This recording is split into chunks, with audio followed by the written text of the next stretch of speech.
tahun denda 500 juta, namun kemarin sudah mengajukan pledoinya ditolak oleh JPU. Nah, melihat itu gimana? Ya, baik. Selamat sore rekan-rekan wartawan. Perkenalkan saya kandidat Dr. Riyad Barat SMH selaku praktisi hukum untuk menanggapi perkara saat ini lagi berjalan perkara Ahmad Joni ya, yang dimana sesuai dengan informasi rekan-rekan wartawan bahwa jaksa penuntut umum menuntut 9 tahun dan denda 500 juta. Saya melihat, kalau melihat wajar atau tidak tuntutan ini, kan kalau kita ikutin, kalau tidak salah ya, pasal yang didakwakan itu kan pasal 114. Pasal 114 itu ancaman hukumannya adalah ada minimal 5 tahun dan maksimal itu 20 tahun bahkan seumur hidup, bahkan ini kan. Artinya kalau dari batas waktu sesuai dengan dakwaannya pasal 114 20 tahun, artinya 9 tahun itu tuntutan itu ya sangat wajar dan masuk dalam normatif karena masuk di dalam dakwaan mereka. Jadi itu hal-hal yang biasa saja. Dan selanjutnya setelah ada tuntutan ini tentu terdakwa Ahmad Joni melalui pengacaranya melakukan suatu pembelaan atau pledoi, di mana tadi rekan-rekan wartawan mengatakan bahwa jaksa penuntut umum menolak semua pledoi ini. Ya itu salah satu yang normatif aja yang itu, karena baik pun misalnya pengacara maupun terdakwa terhadap tuntutan itu ya maksimal kan akan ditolak semua itu, akan berupaya untuk menyatakan bahwa tidak terbukti, maka terdakwa ini haruslah dibebaskan secara hukum, itu pasti. Sebaliknya ya jaksa penuntut umum juga akan menolak semua juga itu pembelaannya itu, bahwa dia menyatakan semua dakwaan sesuai dengan bukti-bukti diperiksa dalam persidangan bahwa si terdakwa ini terbukti melakukan sesuai dengan dakwaannya, maka harus dihukum. Itu satu istilahnya hal-hal yang normatif itu yang dilakukan oleh baik pengacara, terdakwa maupun jaksa penuntut umum. Tapi dengan proses tuntutan JPU 9 tahun itu ada indikasi soal dia tidak terbuka dalam proses persidangan atau berbelit-belit, dan juga dia verifikasi juga residivis. Itu kan faktor dari hukuman melebihi 9 tahun atau gimana? Nah, itu adalah salah satu alasan untuk memberatkan bagi jaksa, makanya dituntut 9 tahun dan denda 500 juta karena dianggap berbelit-belit. Itu maksudnya kan dianggap mempersulit proses persidangan. Jadi akhirnya jaksa menilai tidak kooperatif, maka itu salah satu yang memberatkan. Itu dalam arti kata itu memberatkan itu, ini kita bicara perkara kasus narkoba yang harus ada bukti fakta, karena kan perdebatan dalam persidangan dia terindikasi dia kan ada penyiksaan, terindikasi bukan barang dia, dan dia tidak mengakui itu. Kalau aja dong dia berpendapat kayak gitu untuk berbelit-belit, nah itu gimana? Nah, ini kan masuk terhadap fakta dan pembuktian. Dan di dalam proses persidangan itu justru itulah yang harus diungkap, fakta-fakta yang sesungguhnya. Kalau misalnya dari versi jaksa penuntut umumnya, jaksa penuntut umum akan berusaha semaksimal mungkin untuk mengungkap bahwa faktanya terbukti apa yang mereka dakwaan, apa sesuai dengan pasal yang dakwakan itu adalah terbukti. Itu memang tugas normatifnya jaksa penuntut umum sebagai pengacara negara.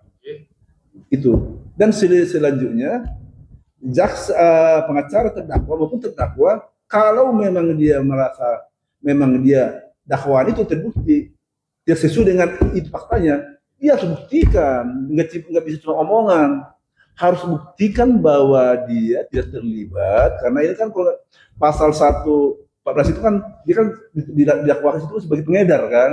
Nah, adakah jaksa kan buktikan itu, adakah barang yang bisa dibuktikan bahwa si terdakwa ini ada melakukan peralihan barang atau mengedarkan gitu kepada pihak lain, orang lain. Ya, kalau memang itu dibuktikan ada, ya berarti terbukti dong dakwaan mereka. Artinya mungkin kalau dia tadi tidak berbelit-belit, tidak terlalu dianggap tidak kooperatif, mungkin kalau dengan jujur dia mengatakan, mungkin hukumannya bisa lebih ringan, bisa 5 tahun, bisa 7 tahun, gitu kan, bisa aja begitu. Tapi kalau seperti tadi yang rekan-rekan wartawan yang mengikuti proses persidangan ini, terkesan ini bahwa si terdakwa ini berbelit-belit karena dia memang sesuai dengan dakwaan itu dia tidak melakukannya, tinggal lo buktikan aja lo tidak lakukan, ya kan gitu. Nah sekarang kalau memang ada bukti ini kan gini ya, ini kan proses. Kalau misalnya ada saksi nih yang menyatakan bahwa si terdakwa ini nih Arman Joni, oh ya benar, dia menyerahkan barang ke saya dan menyuruh lakukan ke sana, misal ini, itu kan udah ada satu petunjuk, satu bukti.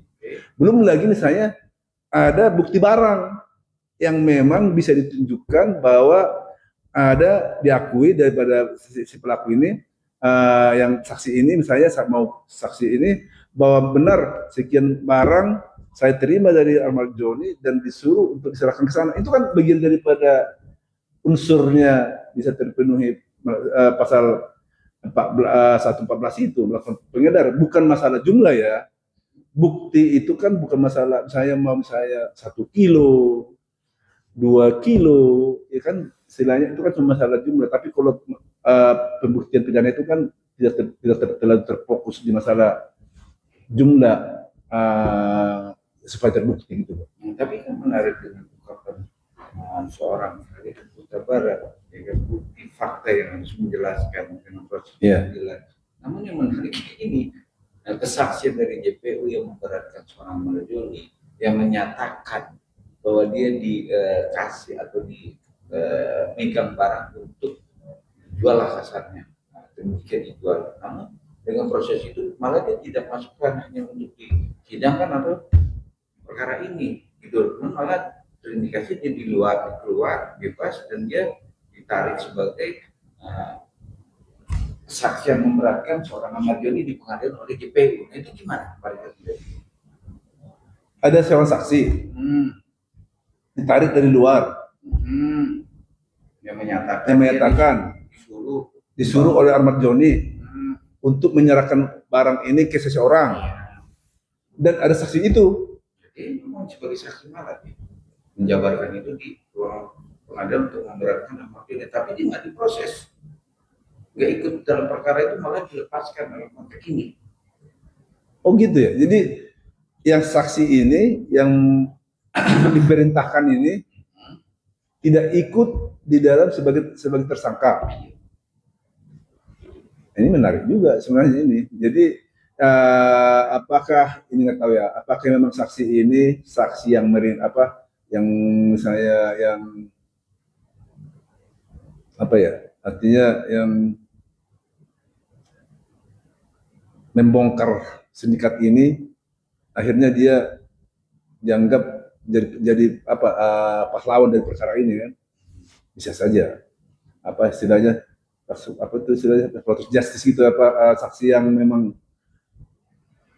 membuka suatu perkara, tapi memang dia saksi yang harus dilindungi gitu. Nggak tahu juga kita memang posisi dia sebagai apa itu saksinya kan. Tapi kan dalam perkara atau kemungkinan